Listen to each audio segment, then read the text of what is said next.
Nigel Farage absolutely trouncing the Conservative leadership candidates in a recent poll. Before I get to that though, I think it's fair to say when we look at some of Boris Johnson's revelations, the Tories even more weak in power than we thought, if that's possible. I mean, you've seen this revelation now that Boris Johnson, the former Prime Minister, actually suspected that the French President Emmanuel Macron was weaponising this illegal migration crisis as the boats continue to cross from France to England.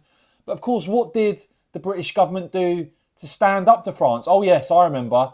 It rewarded them by giving them approximately £500 million, when really they should have just taken the boats back to France, whether the French authorities liked it or not, and sent a very strong message that we weren't going to put up with this. But hey, there you go, £500 million to the French as this continues. And you do have one Tory leadership contender, the former Immigration Minister Robert Jenrick, actually admitting that the reform policy is correct, that if you want to deport foreign criminals, get terrorists off our streets and end illegal migration, then we must leave the ECHR. But whoever takes on that job of the next Tory leader takes on, of course, in many ways, a broken brand. We heard pledge after pledge. We've seen pledges for many years now from the Conservatives, and time again, they failed to deliver. But look, here's another reason why the next Tory leader faces a pretty uphill task, and it's this.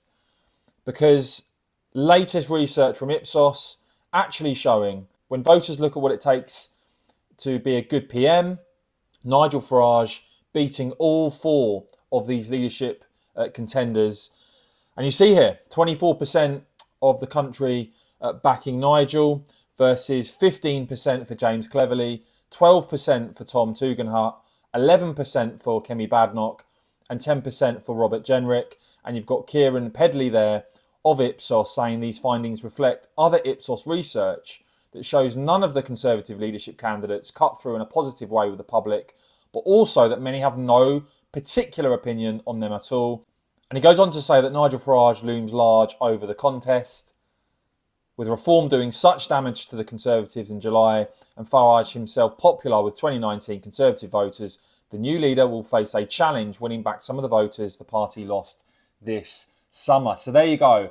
Nigel Farage preferred by voters to become the next PM to any of the Tory leadership candidates. Do let me know if you agree with that or not, if that surprises you or not. As ever, I will keep bringing you all the latest on this and much more, guys. So please do whack this video a quick thumbs up. I'd really appreciate it. And of course, as ever, cheers for watching.